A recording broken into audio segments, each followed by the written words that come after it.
I gave up everything to build a life for my children. Not just time or money, but my youth, my strength, and every dream I once had that didn't involve them.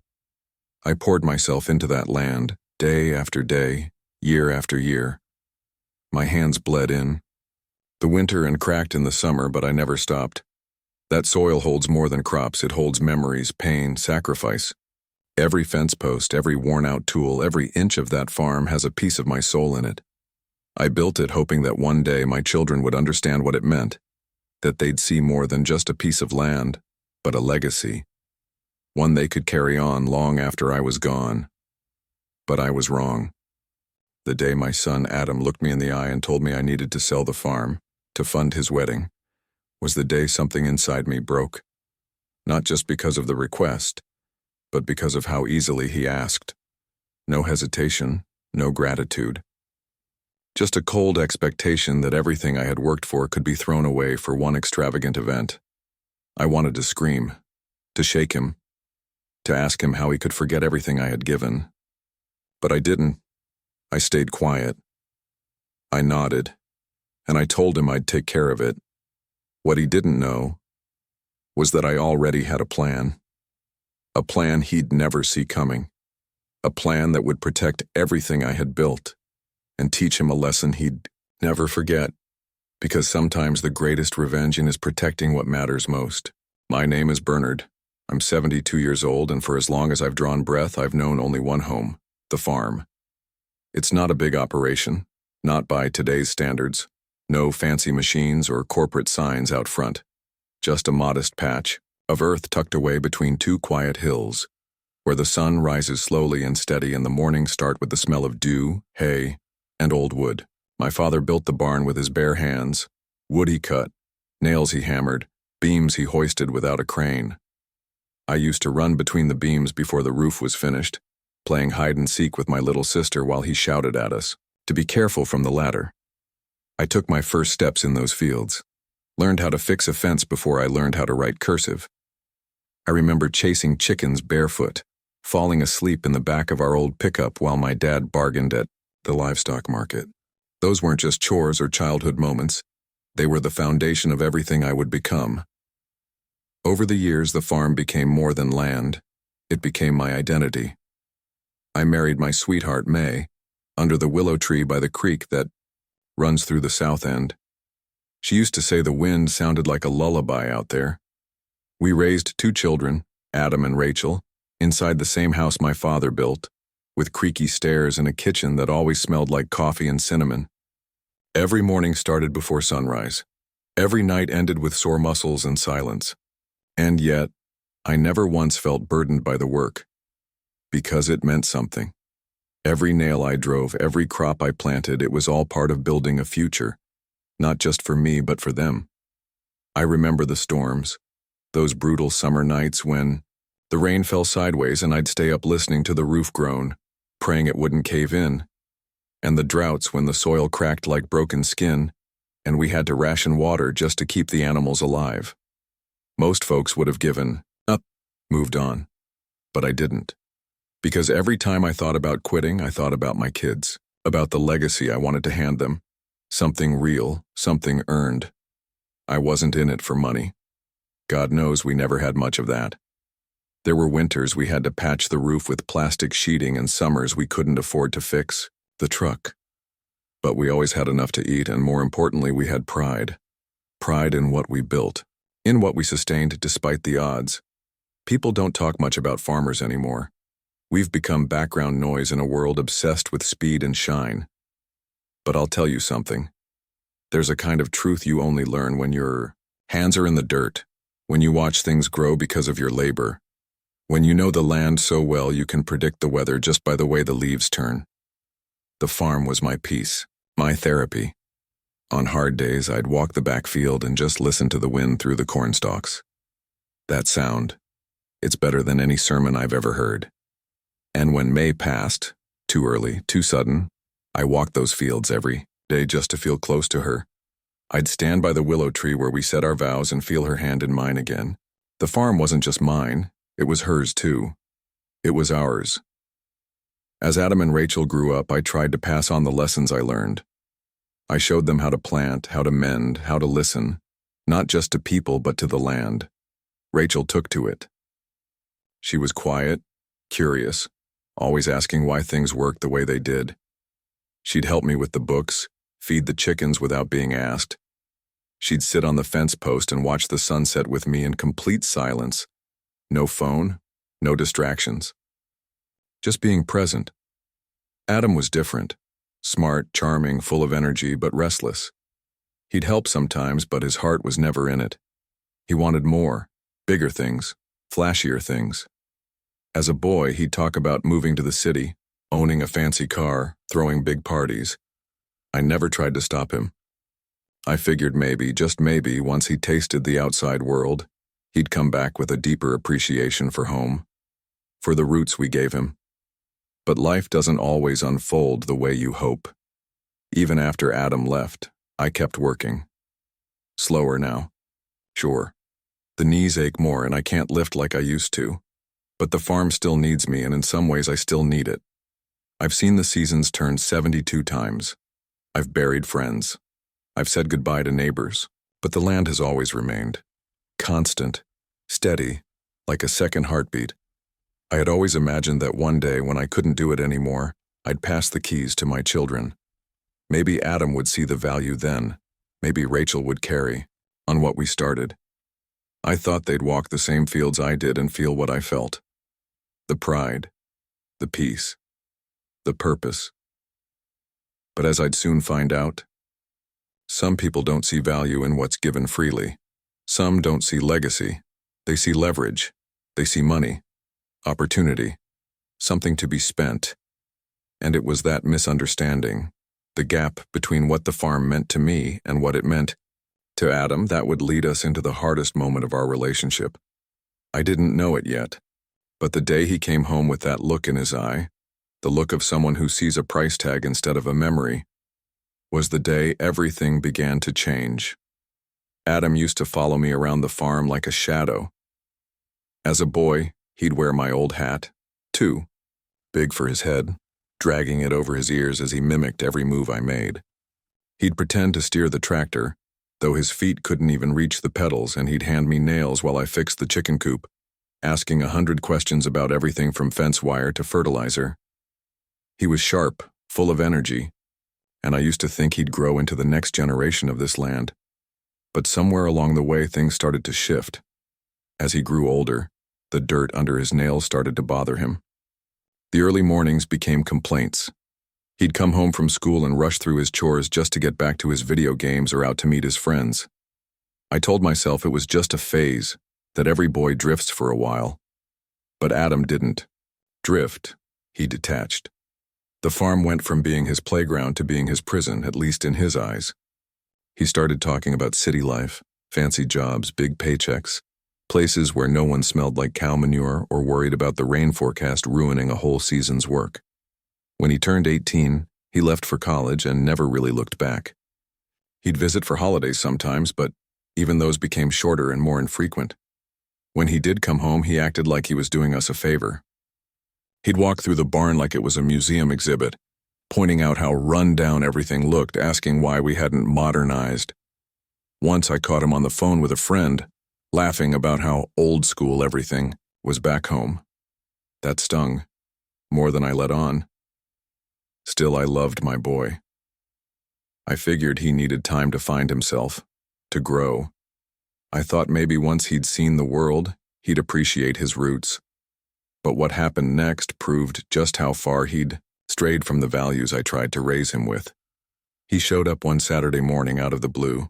I was on the porch, fixing the handle on an old rocking chair, when his sleek black car pulled into the driveway. It didn't belong there. It looked too clean, too loud, too proud. He got out wearing a blazer, shiny shoes, and sunglasses, like he was walking into a boardroom instead of home. Rachel came out of the kitchen and gave me a look. We both knew this wasn't just a social visit. Adam sat down, made small talk for a few minutes, and then got to the point. "Dad," he said, "I need you to sell the farm." Just like that. No lead-up, no softening the blow.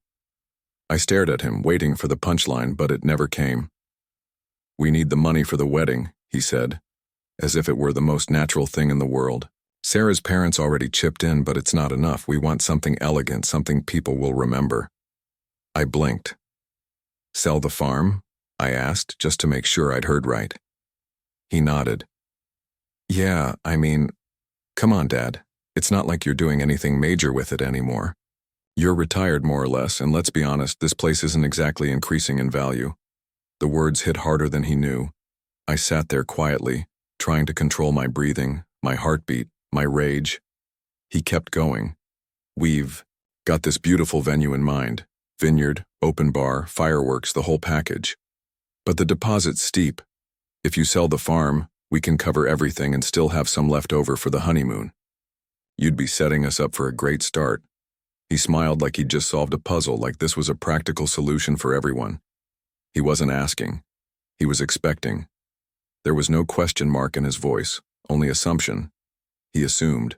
I'd give up everything I'd ever worked for just so he could throw a party. It wasn't the wedding itself that bothered me. Weddings are special, I had one. His mother deserved every bit of joy we could give her on that day. But what cut deep was the ease with which he asked me to let go of everything. The house his mother and I built room by room, the soil where my father's ashes rested, the barn where he took his first steps. It wasn't a suggestion. It wasn't a humble request. It was a demand presented with a smile and dressed up in entitlement. There was no mention of the farm's history, no acknowledgement of the decades of sacrifice, no question about how I might feel, only how this would benefit him. He didn't see a home. He saw a bank account. I wanted to tell him no right then and there. I wanted to ask him where his sense of respect had gone, if he'd left it behind when he bought his designer shoes, or if he'd buried it under his social media dreams. But I didn't say any of that. Instead, I nodded slowly and said, "Let me think about it." Not because I agreed, but because I needed time. Not just to calm the storm raging in my chest, but to figure out how best to protect what he was trying to tear down. After all, this farm wasn't just a piece of land. It was a lifetime. It was a heartbeat. And if my son couldn't see that, then I would have to show him. Not with anger, but with action. Because love doesn't always mean saying yes. Sometimes love means drawing a line, even with your own blood. At first I laughed. Not a hearty laugh, not one of joy, just a short, disbelieving chuckle that escaped before I could stop it. I looked at Adam, expecting a grin, a wink, some sign that this was all part of some elaborate joke, the kind of absurd thing someone says just to get a rise out of their old man. But his face didn't flinch. No curve at the corner of his lips, no glint of mischief in his eyes. Just stillness, cold and serious. That's when I knew. He meant every word. "You don't really need the place anymore, do you?" he asked, his tone as casual as if he were talking about an old jacket. "It's old, outdated, and let's be honest, who else would want it?" There was something in the way he said outdated that hit me like a punch to the gut. Like the years I'd spent building, fixing, nurturing meant nothing. Like I was clinging to something that had long since passed its expiration date. I tried to stay composed, but inside, it felt like the air had gone out of my lungs. I looked around, at the porch, the trees, the faded paint on the barn, the worn path I'd walked thousands of times. He saw decay. I saw memories. He saw dust. I saw the fingerprints of generations. It wasn't just the words, it was the tone. That smooth, businesslike confidence, as if he was explaining the logic of a real estate transaction to someone too sentimental to see the numbers. There was no respect in his voice, no trace of the boy who used to beg me to take him on the tractor. Just entitlement. Cold, sharp entitlement. The unspoken belief that I owed him something, that this land, this life, was his to decide over, simply because he bore my name. I didn't argue. Not then. I looked at him for a long time, searching for something behind his eyes, regret, uncertainty, a flicker of guilt. But there was none. Just expectation. And so I nodded. Slowly, carefully, so he wouldn't see the tremble in my jaw. "All right," I said. "I'll make the arrangements." The words felt foreign coming out of my mouth, like I was speaking a language I'd never learned. Inside, I was crumbling, but I kept my face calm, still. Like I had for every bad harvest, every broken piece of machinery, every time I stood in the rain praying a flooded field wouldn't ruin the season. Because that's what years of labor teach you, to swallow the storm when it comes. Adam smiled then. Not a wide, happy smile, but the kind of smile people wear when they think they've won. He thanked me, hugged me with a quick pat on the back, and said he'd start looking at venues. As he turned to leave, he said something that clung to me like barbed wire. "You'll see, Dad. It'll be worth it. You'll be proud when you see how beautiful everything is." Proud. I watched him drive away in that shiny car, 1,000 thoughts racing through my mind. He really believed I'd feel proud watching him spend everything I'd built on a party. He truly thought I'd smile while watching our legacy poured into a champagne fountain and a choreographed dance floor. That I'd look at my wife's old garden, now bulldozed for parking, and feel joy. I went back inside, sat in the kitchen, and stared at the chipped teacup May always used. I held it like it was something fragile and sacred because it was. I could almost hear her voice in the walls. "Don't be too hard on him," she would have said. "He doesn't understand." Maybe she was right. But even if he didn't, understand the damage was done. Because for the first time in my life, I felt like a stranger in my own home. Like the things I had treasured all these years no longer had value. Not to the world, not to my son. The land I loved had become a burden in his eyes. And I couldn't help but ask myself, where had I gone wrong? But behind my silence, something was building. Not anger. Not revenge. Just heartbreak. My own son. Willing to bury my legacy for a party he couldn't afford. Willing to throw away what his grandfather built, what I maintained through loss and hardship, all for a fleeting moment of applause and admiration. It wasn't even the money that hurt. It was the casual way he cast it all aside. Like none of it mattered. Like I didn't matter. But what Adam didn't know was that I never intended to let go of my land. Not truly. That night, after Adam left, the house felt heavier than usual. The quiet didn't feel peaceful. It felt hollow, like something vital had been taken out of the air.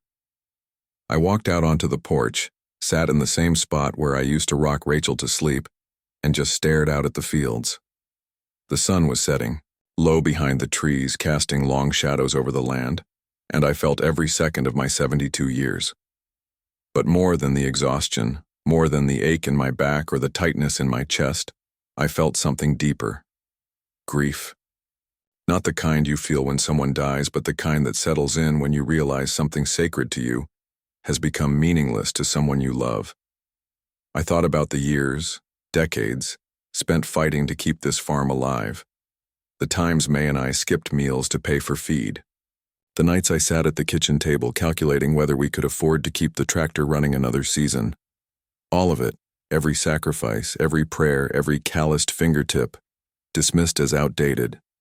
Forgotten, just like the land itself. And yet, I couldn't bring myself to hate Adam. I couldn't even fully blame him. He didn't grow up in the world I did. He didn't see the same things. Maybe I should have taught him better. Maybe I failed to pass on what this land really meant, but I also knew something else. I couldn't let him destroy it, not for the sake of his ego, not for a wedding, not for anything. So I picked up the phone and called Rachel. She answered quickly, her voice always warm, always grounded. I didn't have to say much before she understood. That's the thing about Rachel. She listens with more than just her ears. She knew something was wrong the moment she heard my voice. I told her what happened, told her what Adam had asked, and her silence spoke volumes. Not judgmental, not angry, just still. She let me finish. Then softly, she said, "You can't let him take it, Dad. Not like this. And I knew she was right. We talked for over an hour. By the end of the conversation, we had a plan, not out of revenge, but out of preservation, out of love.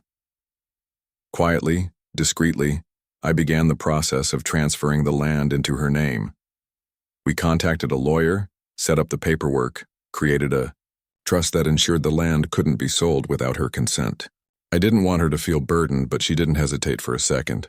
She knew what this place meant, not just to me, but to our family, our history. She'd always been the one who got it.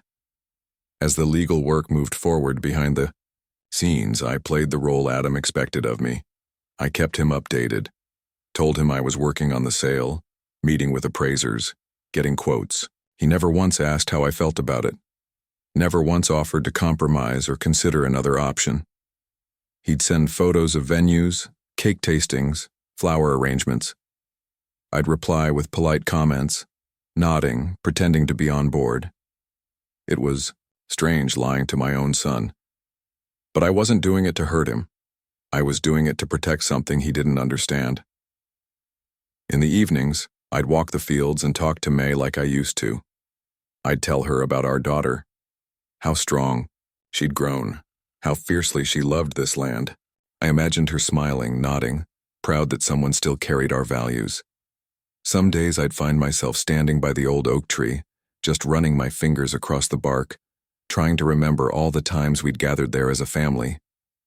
Birthdays, Easters, lazy summer afternoons with lemonade and laughter. It was all still here, stitched into the soil, the air, the creak of the barn doors. And I wasn't going to let that disappear, not while I still had a breath left in me. As the weeks went on, Adam grew more impatient. "Did you talk to a realtor yet?" He'd text. "We're running out of time to book the venue." I'd respond with vague reassurances, and he'd reply with thumbs-up emojis and exclamation marks. It was surreal, watching him get so excited over something that was built on a lie. But even then, I didn't hate him. I pitied him. I pitied the version of him that thought wealth and status were the measure of success. That believed legacy could be traded for a dance floor and designer centerpieces. I prayed more than once that one day he'd understand, that he'd walk this land as a man and feel what I felt, that connection to something greater than yourself. That sense of being part of a story that started before you and will outlast you. I didn't know what would happen when the truth finally came out, but I knew one thing for certain. I wasn't going to let my life's work be bulldozed under a wedding tent.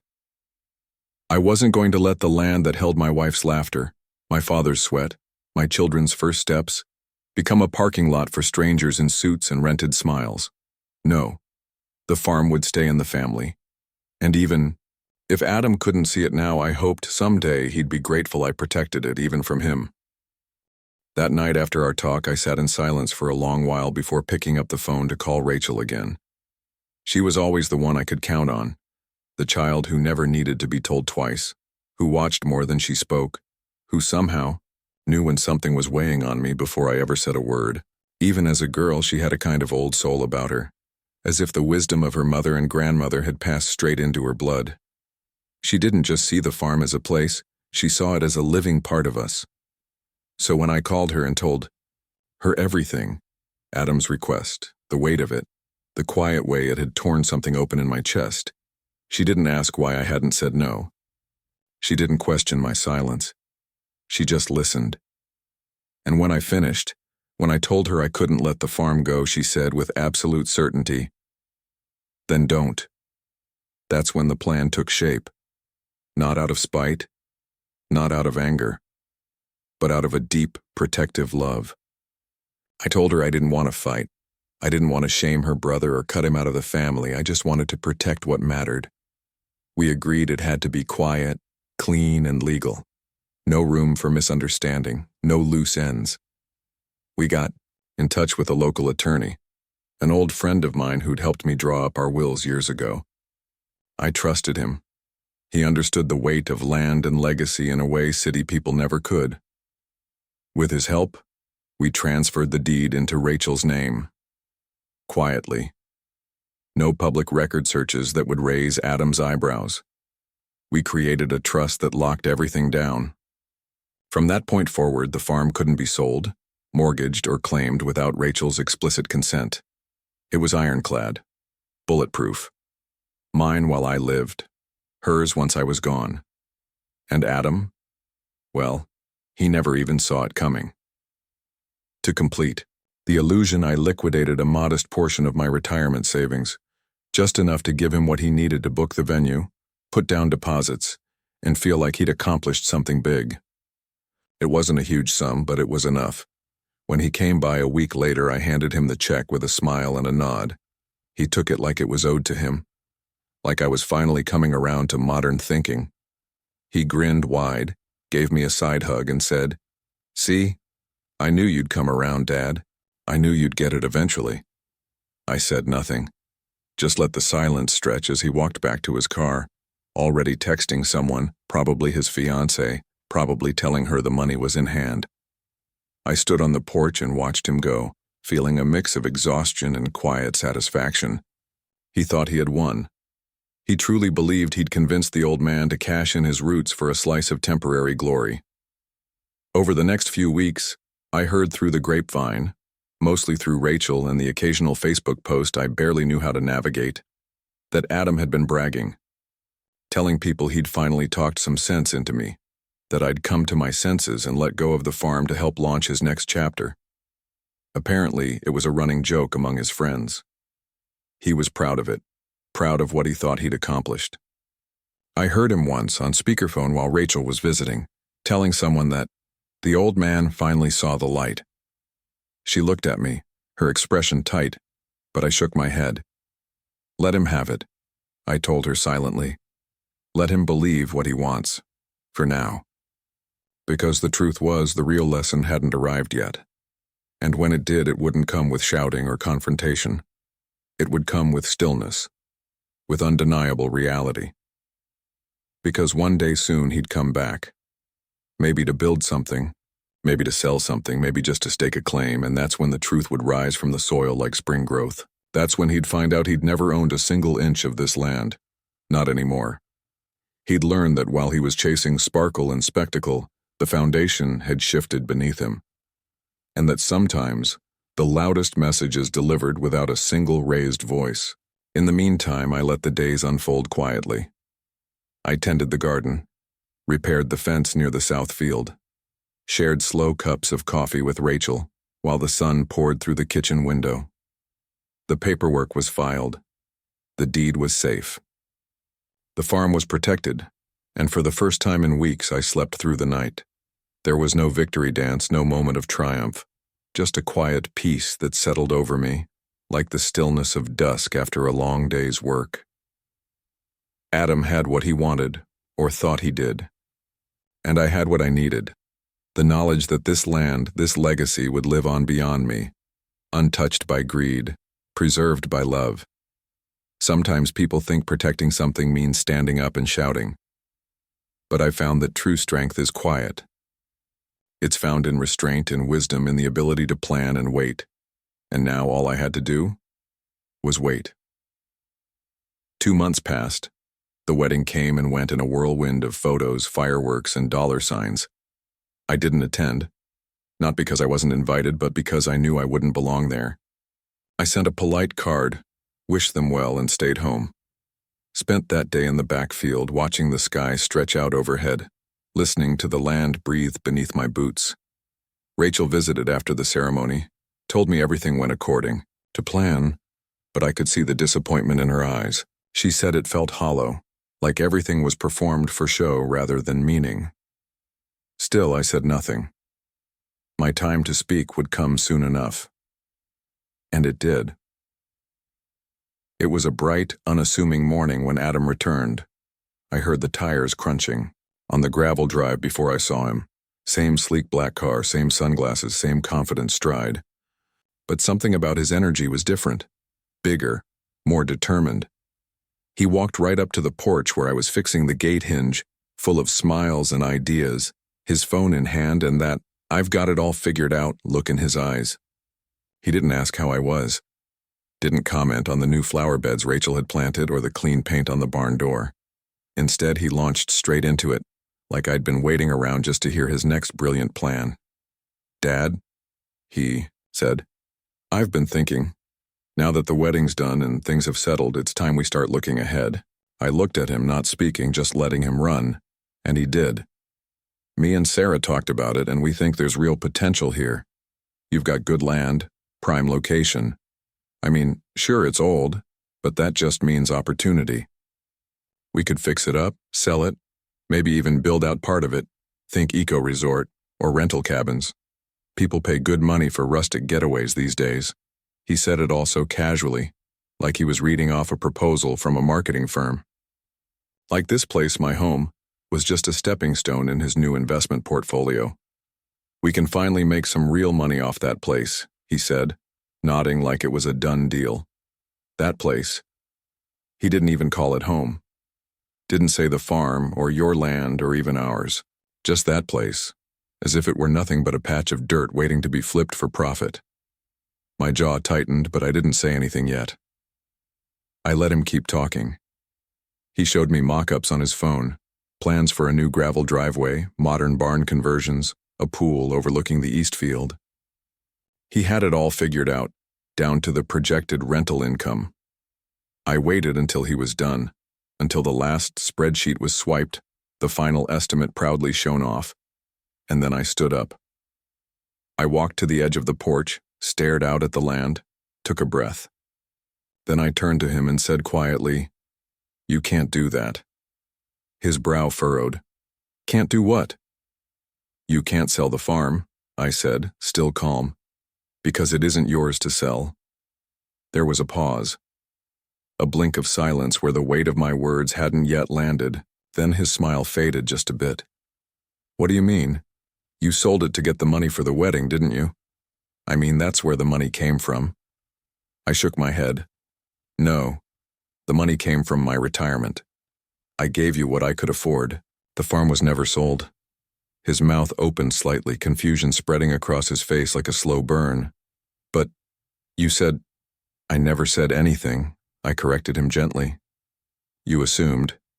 He took a step back, disbelief flashing in his eyes. "So you're telling me the farm is still in your name?" I looked him in the eye. "No. It's not in mine either. It's in Rachel's. Has been for weeks. And it's protected by a legal trust. You can't sell it. You can't touch it." There was a beat of stunned silence. His face shifted. Shock, first, then something colder. His voice dropped. "You tricked me," he said, his tone suddenly sharp. "You lied." I didn't flinch. I didn't raise my voice. I just stared right back and said, "No, son, I protected what you were too blind to see." Adam stood there, frozen, as the full weight of my words hit him. For a moment, he didn't speak. Just stared at me like he was looking at a stranger, like the man standing before him wasn't his father, but someone he'd underestimated entirely. Then slowly his face twisted.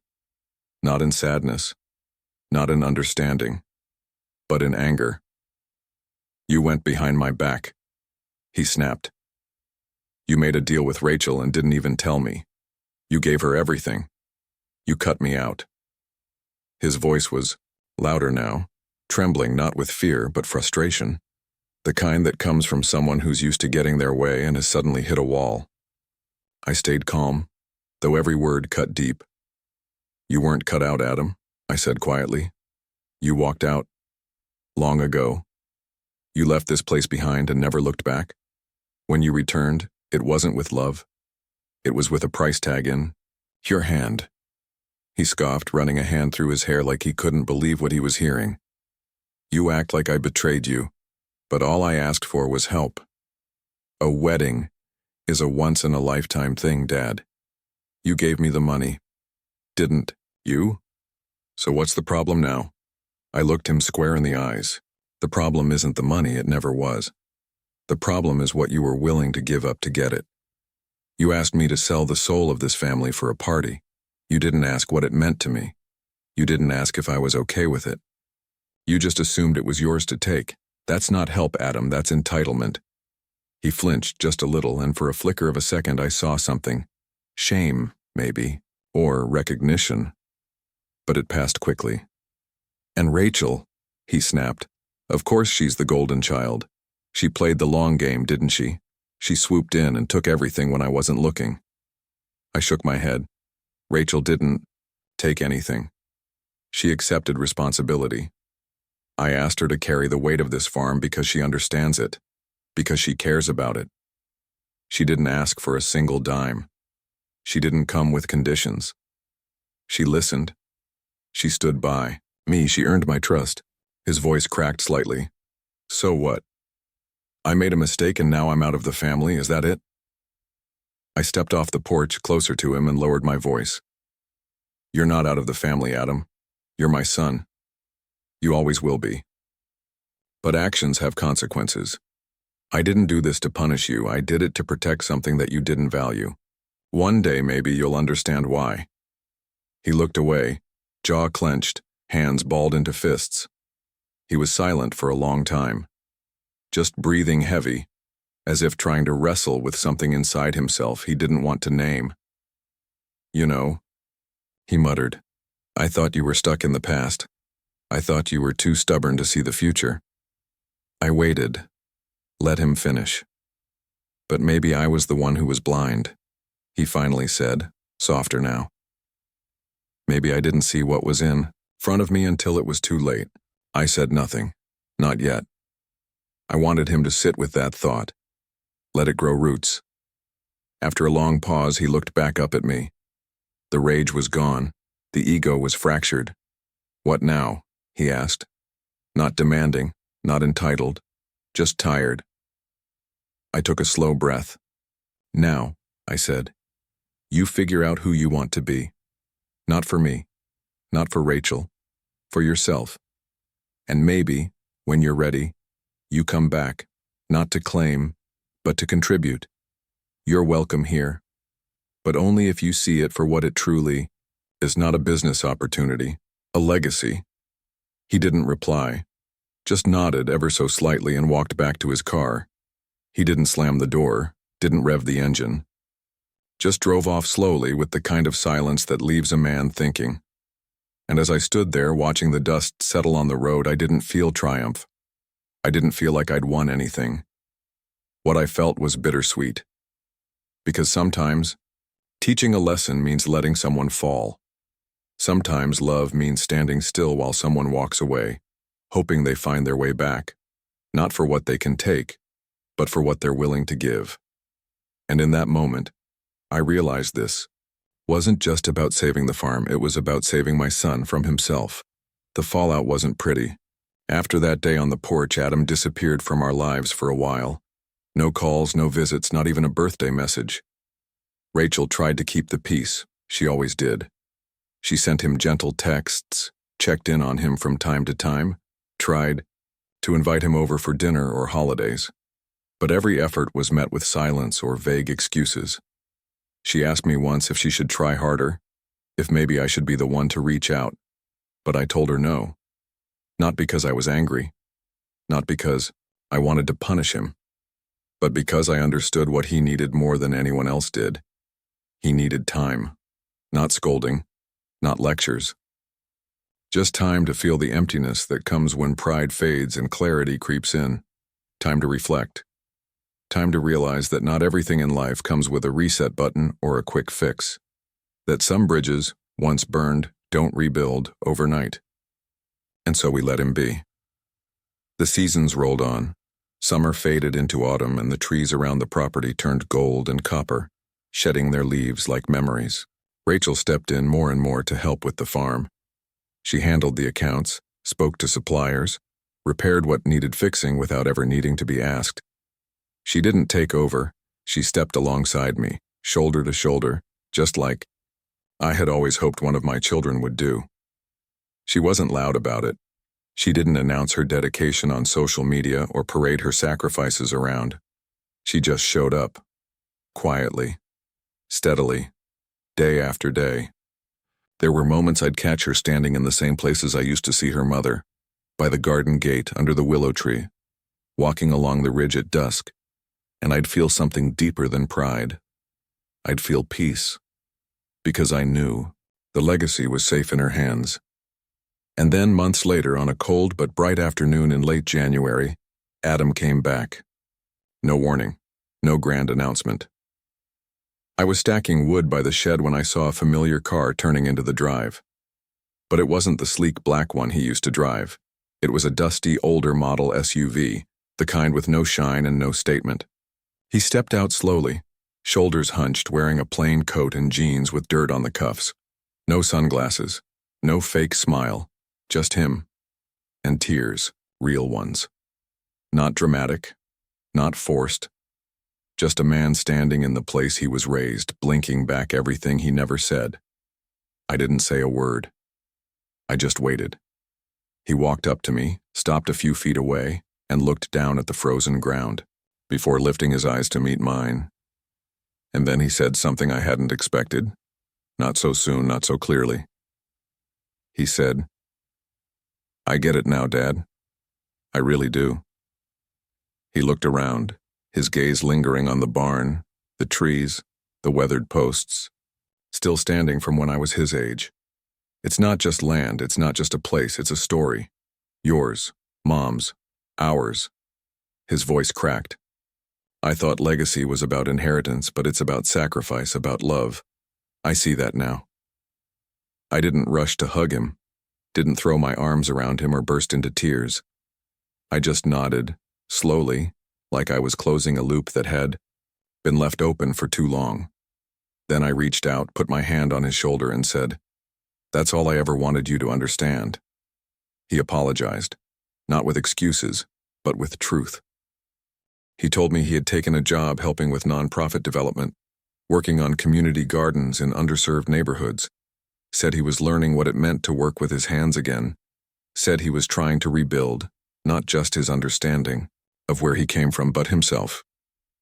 And I forgave him, not because he had earned it, not because everything he'd done had been wiped clean, but because holding on to bitterness doesn't plant anything worth harvesting.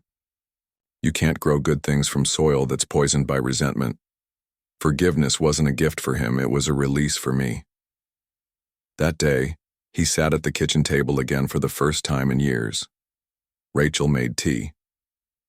We didn't talk about who was right or wrong, we just talked. About Mom, about childhood, about mistakes and the roads they lead us down. He didn't ask for the farm back, didn't challenge the trust or question Rachel's role. He just said he hoped there might be a place for him in it again, even if it was small. I told him there always had been, and in that moment I knew we were healing. Not instantly, not completely, but honestly. The farm still stands just as it always has, stubborn and weathered, proud and quiet. Rachel runs most of it now. She's smarter than I ever was with the business side of things, but she still honors the old ways. She fixes the gate the way I taught her. She walks the fields at dawn like her mother used to, and every now and then Adam comes by, helps with repairs, talks to local students about sustainability, plants things with his own hands. Maybe one day he'll teach his children to do the same. Maybe they'll run through these fields barefoot in the summer sun asking the same questions he once asked me. And maybe, when that time comes, they'll know the story. Not just because someone told it to them, but because they feel it in the air, in the soil, in the way their hands ache at the end of the day. Maybe they'll look out across this land and understand that what we saved wasn't just a farm, but the heart of a family. The day Adam asked me to sell it all, I nearly gave up hope. But in the end, we chose legacy over luxury, and now, the land still lives, and so does the love behind it. What would you do if your child asked you to give up everything you've spent your life building for a single day of celebration? Would you say yes, trusting that love means sacrifice, no matter the cost? Or would you draw the line, choosing to protect something sacred even if it meant risking your relationship? It's a question no parent wants to face, and yet, it's one that reveals so much about who we are, what we value, and how far we're willing to go for those we love. In a world that moves fast and celebrates the temporary, stories like these remind us that legacy isn't always loud. Sometimes it's quiet, sometimes it's painful, but it always matters. So now, we want to hear from you. Have you ever faced a moment like this? When someone you cared about asked too much or didn't understand the weight of what they were asking, did you say yes? Did you say no? Did it change you? Share your story in the comments below. Read every single one, and your voice just might help someone else walking through something similar. And if this story moved you, if it stirred something in your heart or made you think about your own family, your own roots, don't forget to like this video, subscribe to our channel, and hit the bell so you never miss another story. We share true, emotional stories that dive deep into life's hardest choices, quiet victories, and unexpected lessons. Because sometimes, the smallest stories carry the biggest truths. Thank you for watching, and remember, your legacy matters. Protect it, share it, and never be ashamed of where you come from.